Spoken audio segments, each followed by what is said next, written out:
সারা বিশ্বব্যাপী বাংলাদেশের জনগণ দেখিয়ে দিয়েছে মুসলমানদের ইমানি চেতনা, ইমানি জাজবা, বাংলাদেশের একনিষ্ঠ একাগ্র শক্তি কিভাবে অত্যাচারীদের বিরুদ্ধে লড়াই করতে জানে। আজকে গোটা পৃথিবী স্তব্ধ হয়ে গিয়েছে। আজকে পৃথিবীর সিরিয়ার প্রেসিডেন্ট বাশার আল আসাদকে এখন পর্যন্ত সেই দেশের জনগণ ক্ষমতা থেকে নামাতে পারে নাই। কিন্তু বাঙালি জাতি মাথা নোয়াবার নয়, মাথা এক জায়গায় নোয়ায়, সেটা হচ্ছে আল্লাহ রব্বুল আলামিনের কাছে। প্রথমত ধৈর্য ধরে, কোরআনের শিক্ষায় শিক্ষিত হয়ে ধৈর্য ধরতে ধরতে ধরতে ধরতে ধৈর্যের বাঁধ যখন ভেঙে যায় তখন বলা লাগে আয়। সম্মানিত হাজরিন, সত্যিকার অর্থে কি জানেন? এই পৃথিবীতে যত দুরাচার স্বৈর শাসক ক্ষমতায় অধিষ্ঠিত হয়ে থাকতে চেয়েছে তারাই মূলত হচ্ছে ইসলাম বিদ্বেষী সরকার। কথা বুঝতে পেরেছেন? এই পৃথিবীতে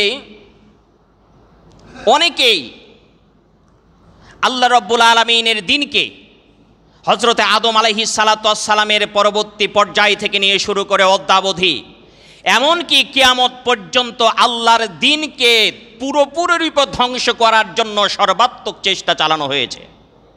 মূসা আলাইহিস সালাতু ওয়াস সালামের বিপরীতে শত্রুতা করেছে ফেরাউন, ইব্রাহিম আলাইহিস সালাতু ওয়াস সালামের বিপরীতে শত্রুতা করেছে নমরুদ, সাদ্দাত। এমনইভাবে যুগে যুগে কালে কালে অন্যান্য অমুসলিম রাষ্ট্রগুলি তো আছেই, এমনকি মুসলিম কান্ট্রিগুলিতেও ইসলামের পুরোপুরি আইন যারা মানতে রাজি নয়, আল্লাহকে মানবো কিন্তু মদ খাবো, এই ধরনের মুসলমান আছে না নাই? আল্লাহকে মানবো কিন্তু সুদ খাবো, এই ধরনের মুসলমান আছে না নাই? আল্লাহকে মানবো কিন্তু রোজার মাসে রোজা করব না, এই ধরনের মুসলমান আছে না নাই? আল্লাহকে মানবো কিন্তু বাবা মায়ের খেদমত করব না, এই ধরনের মুসলমান আছে না নাই?